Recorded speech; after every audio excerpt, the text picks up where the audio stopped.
So, Honda went and did it. Pulled the plug. For good this time. The CB1300 is officially dead. And honestly, that one stings a little. Because for a whole generation of riders, the ones who actually remember what it felt like to throw a leg over something that didn't give a damn about being subtle, that bike wasn't just a machine. It was a statement. Loud, obnoxiously heavy, and with enough low-end grunt to make you question your life choices at every green light. But here's the thing, just when you thought that whole bloodline was getting buried with a quiet whimper, Honda decides to get all nostalgic on us. They dusted off a name that's been collecting cobwebs since the late 90s, and now everyone's losing their collective minds.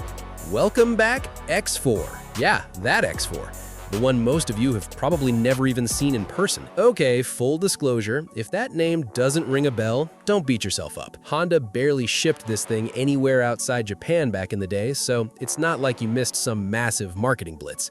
But stick around, because by the time we're done here, you're gonna get why this is such a huge deal. And, well, let's just say there's a little twist coming that might throw everything you think you know into a blender. Rewind with me for a sec. 1997, Tokyo Motor Show. Honda rolls out this absolute beast of a cruiser, and the message was clear. Hey Yamaha, nice VMAX, watch this. You had a 1300cc inline-4, because why not shove a sport bike motor into a cruiser frame and just see what happens, pumping out triple-digit horsepower, when everybody else was still puttering around on lazy V-twins that couldn't outrun a school bus. The X4 had swagger. It had that low, mean, bulldog stance, and it practically dared you to not twist the throttle. But, and this is a big, juicy but, it barely touched American soil. Japan got most of them, a few trickled into Europe, the Germans loved them, but US riders, we got crumbs. So when the rumor mill started churning about Honda resurrecting the X4 badge for 2026 and finally pointing it stateside, oh man, the internet did what it does best, melted down into a glorious, opinionated chaos. Now, let's get into the meat of it, because this isn't just some cheap nostalgia cash grab with a fresh coat of paint. I mean, sure, the bones look familiar, that long, low, aggressive silhouette is pure X4, but underneath, total rethink. Actually, hold that thought for 1 second. Quick question for you here, and I'm genuinely curious. If Honda could resurrect any bike from their past, just one, what's your pick?